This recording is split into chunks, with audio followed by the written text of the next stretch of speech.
আজ তো আর্জেন্টিনার ম্যাচ। আর্জেন্টিনার ম্যাচে কাকে কাকে পরিবর্তন করবে? মেসি কি গোল পাবে, নাকি নেইমার আর রোনালদোর মতো কান্না করে বিদায় নিতে হবে? আপনার কি মনে হয়? আমার যেটা মনে হচ্ছে, মানে এক বা একাধিক পরিবর্তন আসতে পারে। কারণ সবাই বলতেছে ৩ পরিবর্তন আসবে। সো আমার মনে হয় নট 3, এর চেয়েও বেশি পরিবর্তন আসতে পারে। আর্জেন্টিনার যে পজিশনগুলো আছে, একাধিক প্লেয়ার আছে। আর্জেন্টিনার যে উইঙ্গারের একটা প্রবলেম হয়েছে, যেটা হচ্ছে দিমারিয়া যাওয়ার পরে এখন পর্যন্ত ওই লেফট সাইডে কেউ ভালো করতে পারেনি। সেখানে আলমাদারকে খেলানো হয়েছে, কিন্তু আলমাদা সঠিকভাবে পারফরমেন্সটা দিতে পারেনি। আমার উইঙ্গারের একটা পরিবর্তন রয়েছে ওইখানে। এছাড়াও একাধিক পরিবর্তন আর্জেন্টিনা টিমে আজকে হবে। যে পরিবর্তনটা হতে পারে তার মধ্যে অন্যতম হচ্ছে যারা মানে ফুটবল বোঝেন, তারা যেসব পরিবর্তন চান, তারা হচ্ছে আলভারেজের জায়গায় লাউতারোকে খেলানো হচ্ছে। তো তারা চান যে আলভারেজকে ব্যাক করানো হোক, এবং এটা হচ্ছে তাদের প্রথম পরিবর্তন। এবং দ্বিতীয় পরিবর্তন হচ্ছে তারা মিডফিল্ডে একটা পরিবর্তন চান। এতদিন ধরে খেলে আসতেছে ইনজো ফার্নান্দেজ, ম্যাকালিস্টার এবং তাদের সাথে দ্বীপল খেলে আসতেছে। তারা চান যে এই তিনজনের মধ্যে একটা পরিবর্তন হবে।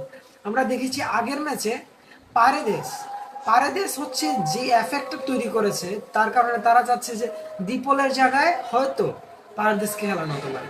তবে আমরা তো জানি মেসির বডিগার্ড হচ্ছে দ্বীপল। সো পারেদেসকে দ্বীপলের জায়গায় না খেলিয়ে ম্যাকেলিস্টার বা এনজোর জায়গায় খেলাইতে পারে। এবং আরো পরিবর্তন আমরা জানি যে ডিফেন্স লাইন আছে, ডিফেন্সে যে দুইজন ফুল ব্যাক আছেন, ওই দুইজন ফুল ব্যাকের মধ্যে হচ্ছে লেফট সাইড থেকে যিনি হচ্ছে আর্জেন্টিনাকে সাপোর্ট দেন, তিনি হচ্ছেন মাদিনা।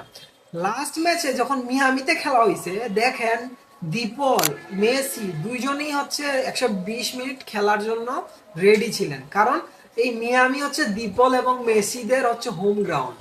তাই পারফরমেন্স খারাপের কারণে দীপলকে উঠিয়ে নিলেও মেসি 120 মিনিট খেলেছেন এই গরমের মধ্যে। আর এই গরমের কারণেই মাদিনার হচ্ছে পায়ে হচ্ছে ইনজুরি আসছে। সবচেয়ে বড় কথা হচ্ছে এই মাদিনার জায়গায় তাগলাফিককে খেলানো হইতে পারে। এই ৩ পরিবর্তন সবাই চাচ্ছে। কি এখন আপনারা শুনলেন যে ১, ২, ৩ পরিবর্তন হবে। এর মধ্যে আলভারেজকে আজকে সবাই চায়, দ্বিতীয়ত হচ্ছে তাগলাফিকোকে মাদিনার জায়গায় ডিফেন্ডে চায়, তৃতীয় হচ্ছে দীপল, এনজো ম্যাকালিস্টারের জায়গায় পারাদেসকে সবাই চায়। আবার ওইখানে আবার লস এলসো খেলতে পারে, কারণ লস এলসো জর্ডানের সাথে গোল পাইছে। এই হচ্ছে সবকিছু ইকুয়েশন। এখন আমরা হচ্ছে রাইট সাইডে, রাইট যে ফুলব্যাকটা আছে, ফুলব্যাক হচ্ছে হচ্ছে মলিনা। মলিনা আমরা জানি অ্যাথলেটিকো মাদ্রিদে দারুণ খেলেছে, অ্যাথলেটিকো মাদ্রিদে ফাটাই ফুটাই দিছে, মিডফিল্ড থেকে কিক মেরে গোল করে দিছে। কিন্তু এই মলিনাই কিন্তু এখন আর্জেন্টিনার হয়ে তেমন ভালো পারফরমেন্স করতে পারতেছে না। এই মলিনার জায়গা কিন্তু মনশিয়ালও খেলতে পারে। সো এইটা একটা আমার ধারণা যে মলিনার জায়গা মনশিয়াল খেলতে পারে। মনশিয়াল 2022 বিশ্বকাপে লাস্ট পেনাল্টি থেকে গোল করছিল টাইব্রেকারে। আরো যে পরিবর্তন হতে পারে, আমাদের হচ্ছে লেফট ব্যাকে মলিনা খেলতেছেন, তো মলিনার জায়গায় আবার ওই যে 2022 বিশ্বকাপের হচ্ছে মনশিয়াল ছাড়াও আরো আছে, সিমিওনে খেলতে পারে। সিমিওনে কিন্তু অ্যাটলেটিকো মাদ্রিদে দারুণ সার্ভিস দিচ্ছে। এদিকে আছে রোমেরো থাকবে ফিক্সড, ওতামেন্ডিকে খেলাবে, নাকি হচ্ছে ওই জায়গায় লিসান্ডো মার্টিনেসকে খেলাবে। লিসান্ডো মার্টিনেস লাস্ট ম্যাচে 1 গোলে 1 অ্যাসিস্ট করছে, ওই জায়গায় ওতামেন্ডিকে খেলানো মুশকিল হয়ে যায়। আবার ওতামেন্ডি জর্ডানের বিপক্ষে আবার শেষ ম্যাচে তার রেটিং ছিল 7। বুঝতেই পারছেন আর্জেন্টিনার একাধিক পরিবর্তন করতে পারে।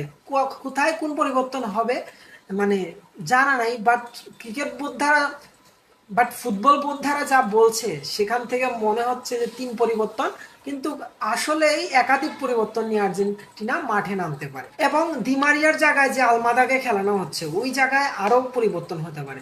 তো সব মিলিয়ে আর্জেন্টিনা এই দলটা বিশ্বকাপ যদি জয় করতে হয়, আজকের ম্যাচে কিছু একটা করে দেখাতে হবে। আর আমার প্রেডিকশন হচ্ছে 3-0। 3-0 একটা বড় মনের মানুষ হইলেই 3-0 বলা সম্ভব। এবং আর্জেন্টিনা কিন্তু জর্ডানের সাথে 1 গোল খায়া গেছে। সো সব মিলিয়ে আমি মনে করি যে আর্জেন্টিনা জর্ডানের সাথে যেহেতু গোল খাইছে, সো আমি চাই একটা ক্লিন শিট ধরে রাখতে, যেটা আর্জেন্টিনাকে কনফিডেন্ট দিবে বিশ্বকাপ জয় করতে, এবং যাতে 3-0 গোলে আর্জেন্টিনা জিতে এই ম্যাচটা। আর যদি না জিতে, আফ্রিকান টিমের সাথে সব সময় আর্জেন্টিনা মানে পেরে ওঠে না, সেই জায়গায় ইউরোপের দলের সাথে স্পেন কিংবা ফ্রান্স কিংবা অন্য দলের সাথে আরো ভালো ফুটবল উপহার দিতে পারে আর্জেন্টিনা।